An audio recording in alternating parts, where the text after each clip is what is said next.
네, 그럼 지금부터 한의사 전문의약품 리도카인 사용 관련 긴급 기자회견, 검찰 불기소 처분 관련 대한한의사협회 입장 및 선언 행사를 시작하도록 하겠습니다. 인사드리겠습니다. 안녕하십니까? 저는 오늘 기자회견의 사회를 맡은 대한한의사협회 총무이사 김용수입니다. 오늘 기자회견을 위해 매우 바쁘신 가운데에서도 귀한 시간을 내어 참석해 주신 기자 여러분들께 진심으로 감사드립니다. 오늘 기자회견은 대한한의사협회 최여경 회장님의 인사 말씀에 이어 이번 한의사 리도카인 사용에 대한 검찰 불기소 처분 관련 협회 입장을 밝히고 오늘 이 자리에 참석해 주신 기자 여러분들과 질의응답 순으로 진행될 예정입니다. 예, 그럼 대한한의사협회 최여경 회장님의 말씀이 있겠습니다. 기자님도 오랜만에 뵙습니다. 뵙게 돼서 반갑습니다. 오늘 굉장히 더운 날씨인데 이렇게 와주셔서 감사드리고요. 오늘 제가 드리는 말씀은 사실 이전에 계속 해왔던 말과 크게 다르지는 않습니다. 그렇지만 자세한 자료들이 이미 다 주어져 있으니까 이 자료들을 보시면 되고, 주로는 기자님들의 질문에 대해서 제가 답변 드리는 방식으로 말씀을 여쭙도록 하겠습니다. 저는 이 한의사의 전문의약품 사용과 관련해서 시종일관 세 가지 카테고리의 전문의약품은 반드시 한의사가 써야 한다라고 주장해 왔습니다. 그 세 가지 카테고리가 첫 번째가 뭐냐? 한약으로 만든 전문의약품은 당연히 한의사가 쓸 수 있고 한의사가 가장 잘 쓸 수 있다고 했습니다. 한약으로 만든 전문의약품이 예를 들면 여러분 스티렌 위염 위궤양 치료제죠. 그런데 100% 쑥으로 만들어졌습니다. 쑥에서 특정 성분을 뽑아낸 것도 아니에요. 그냥 쑥 달인 약입니다. 당연히 한의사가 써야죠. 신바로는 어떻습니까? 신바로는 자생한방병원에서 척추 치료를 위해서 쓰던 청파전이라는 한약을 과학적으로 연구 개발하기 위해서 의도를 가지고 실험실적 연구와 임상 시험을 거쳐서 전문의약품으로 개발한 약입니다. 특허권도 자생한방병원이 가지고 있죠. 요컨대 한의사가 쓰던 처방을 제대로 개발해서 임상 시험을 거쳐서 전문의약품으로 만든 것입니다. 누가 써야 되겠습니까? 당연히 한의사가 써야 되죠. 레일라정은 어떻습니까? 레일라정은 배원식 교수님께서 만드신 활맥 모가주라는 한약 처방을 마찬가지로 임상 시험을 거쳐서 전문의약품으로 만든 것입니다. 한의사가 써야죠. 이처럼 한약으로 만들어진 전문의약품들이 많습니다. 소위 천연물 신약이라고도 불렸고 천연물 유래의약품이라고도 불리는 약들입니다. 그 약들은 한의사가 당연히 쓸 수 있고 누구보다도 가장 잘 쓸 수 있는 약들입니다. 한의사가 써야 됩니다. 두 번째 전문의약품 카테고리가 있습니다. 한의사의 한방 의료 행위를 위해서 보조적인 수단으로 쓰이는 의약품들이 있어요. 대표적인 게 리도카인입니다. 여러분 한방 치료 중에는 침습적인 통증을 유발하는 치료들이 많습니다. 대표적인 게 봉침 치료죠. 다들 한의원에 가시면 봉침 치료 받아보셨을 겁니다. 이게 벌독입니다. 벌독. 벌에 쏘이는 거랑 같아요. 아플 수밖에 없습니다. 그래서 아피톡신, 봉독이죠. 그 봉독 치료, 봉독 사용법에도 아예 리도카인에 희석하라고 적혀 있습니다. 환자에게 통증을 유발할 수 있는 치료들에 대해서 마취제를 함께 써서 그 통증을 경감시키고자 하는 거죠. 매선 치료라고 들어보셨습니까? 피부에 탄력을 주고 주름을 펴고 하기 위해서 피부 속으로 실을 집어넣어 가지고 치료하는 방법이에요. 원래 한방치료법이었고 한의사가 개발한 방법입니다. 그걸 양방에서도 따라하고 있어요. 그래서 실 리프팅이라고 이름을 붙여서 양방에서 따라하고 있습니다. 원래는 한의사가 먼저 개발했고 한의사가 치료하고 있는 매선 치료라고 하는 기법입니다. 이게 대단한 통증이 있습니다. 양방에서는 그 리프팅, 매선 치료를 하기 위해서 수면 마취도 합니다. 프로포폴을 쓴다는 얘기죠. 당연히 한의사가 매선 치료할 때 그 통증을 경감시키기 위해서 리도카인을 쓸 수 있어야 됩니다. 침도요법이라고 있습니다. 들어보셨을 걸로 믿습니다. 수술용 칼 같은 것을 근육과 근육 사이에 집어넣어서 근육과 인대의 유착을 끊어내는 치료법입니다. 한의원에서 굉장히 많이 쓰는 중요한 한방치료입니다. 그런데 그 치료 방법을 설명만 들어도 쉽게 이해가실 겁니다. 굉장한 통증이 있습니다. 당연히 리도카인을 써서 마취를 해야 됩니다. 여러분, 마취는 그 자체로서 별도의 효력을 나타내는 치료가 아닙니다. 진통 목적으로 쓰는 것은 통증을 제어한다는 것이 하나의 목표가 되죠. 그러나 마취는 별도의 의료 행위를 위한 수단적 행위입니다. 만약에 봉침 치료를 위해서 또는 매선 치료를 위해서 또는 침도요법을 위해서 그 환자의 통증을 경감시키는 목적으로 마취를 해야 한다면 그 마취는 한방 의료행위의 범위에 포함이 될까요? 안 될까요? 저희들은 오랫동안 마취는 그 자체로서 독립적인 효과를 기대하는 것이 아니고 목적이 되는 의료행위가 한방 의료행위냐 아니냐에 따라서 마취가 한방 의료행위에 포함되는지 안 되는지가 결정돼야 된다고 주장해 왔습니다. 다시 말씀드리면 한방 의료행위를 목적으로 하는 마취는 그 마취를 위해서 쓰는 리도카인은 비록 케미칼 의약품이고 전문 의약품이지만 한의사의 면허 범위에 들어간다고 주장해 왔습니다. 세 번째 카테고리는 소위 말하는 부작용의 예방 및 관리와 관련되는 영역입니다. 예를 들면 봉침 치료는 사전에 예상할 수 없는 쇼크가 있습니다. 미리 가벼운 테스트를 하더라도 그 쇼크를 완전히 막을 수는 없어요. 그런데 한번 아나필락틱 쇼크가 오면 그때는 응급의약품을 써서 환자의 생명을 구해야 됩니다. 이런 응급의약품은 예를 들면은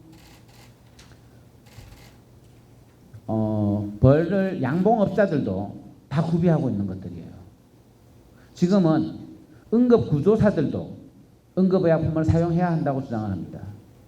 그런데 봉침치료라는 명백한 한방치료를 위해서 그 한방치료의 과정에서 수반될 수 있는 생명에 영향을 줄 수 있는 부작용을 관리하기 위해서 한의사가 응급의약품을 비치하고 필요할 경우에 사용하는 것은 불법이냐 합법이냐를 떠나서 필수라고 해야 합니다. 이 세 가지가 지금까지 한의사협회에서 한의사의 면허 범위에 들어간다고 주장하는 전문의약품 영역입니다. 세 가지 카테고리는 뭐냐면 첫 번째, 한약으로 만든 전문의약품은 한의사가 써야 한다. 두 번째, 한방의료행위를 목적으로 하는 행위에 수반되는 통증을 제어하기 위한 마취는 한의사가 할 수 있어야 된다. 요컨대 보조적 의료행위, 보조적 행위, 수단적 행위를 위해서 쓰이는 것은 한의사가 써야 된다. 세 번째, 부작용을 예방하고 관리하기 위한 응급의약품은 한의사가 써야 한다. 라는 것이 저희들의 지난 수년 동안의 주장이에요. 그런데 의협은 이 세 가지 모두에 대해서 고소고발을 해왔습니다. 우선은 2012년에 한의사가 천연물 신약을 쓰도록 그 천연물 신약을 한의원에 공급하는 행위가 불법이라는 이유로 고발을 했어요. 무혐의를 받았습니다. 한의사가 천연물 신약을 쓰는 것은 합법이라고 검찰이 판단을 했어요. 무혐의를 받았습니다. 그 다음에 응급의약품을 한의사가 써야 한다고 제가 주장했더니 또 저를 고발했습니다. 2018년이죠. 지금 그 의권 관련 피고발 현황들을 보시면요. 2014년 4월 25일에 혐의 없음을 받은 것이 천연물 신약을 한의원에 공급한 것이 불법이라는 의협의 주장이었습니다. 그 다음에 2018년 7월 31일에 또 의료법 위반, 약사법 위반 고발을 했어요. 저를 고발했습니다. 이게 응급의약품을 한의사가 써야 한다고 주장한 거였어요. 이것도 각하됐습니다. 그리고 방금 말씀드렸던 리도카인, 한의사가 마취 목적으로 리도카인을 써야 한다는 주장에 대해서도 의협이 또 고발을 했습니다. 그 고발이 이번에 다시 한번 무혐의 결정을 받은 것입니다.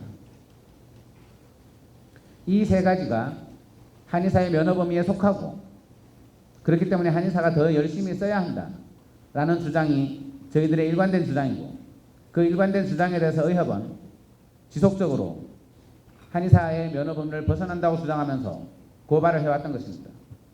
재판장까지 간 사건조차 없습니다. 전부 무혐의 받은 겁니다.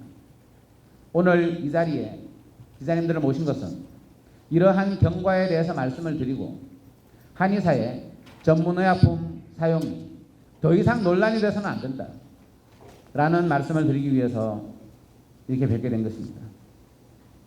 그 사건 처분 결과 증명서, 불기소 통지죠. 내용을 보시면 사실상 의협의 주장이 조목조목 반박되고 있습니다. 의협은 이렇게 주장했죠. 한의사는 전문의약품을 쓸 수 없다. 왜냐하면 약사법 23조 3항에 보면 전문의약품은 의사, 치과의사가 처방하고 약사가 소지한다고 적혀있다. 여기에 한의사는 빠져있다. 그렇기 때문에 한의사는 전문의약품을 쓸 수 없다고 주장해 왔어요. 그런데 여러분, 한약 제제 중에도 전문의약품이 있습니다.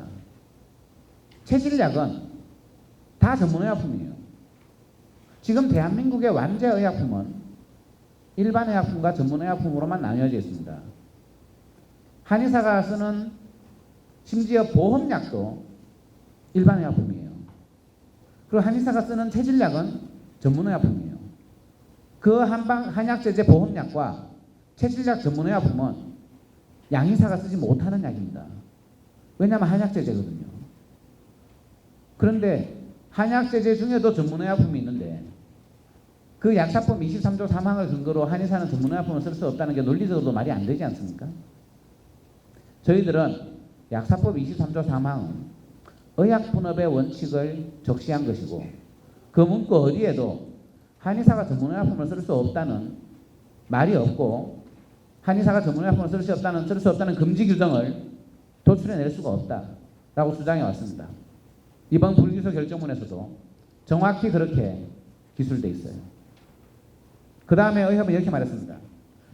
케미칼 의약품은 양약이기 때문에 한의사는 쓸 수 없다.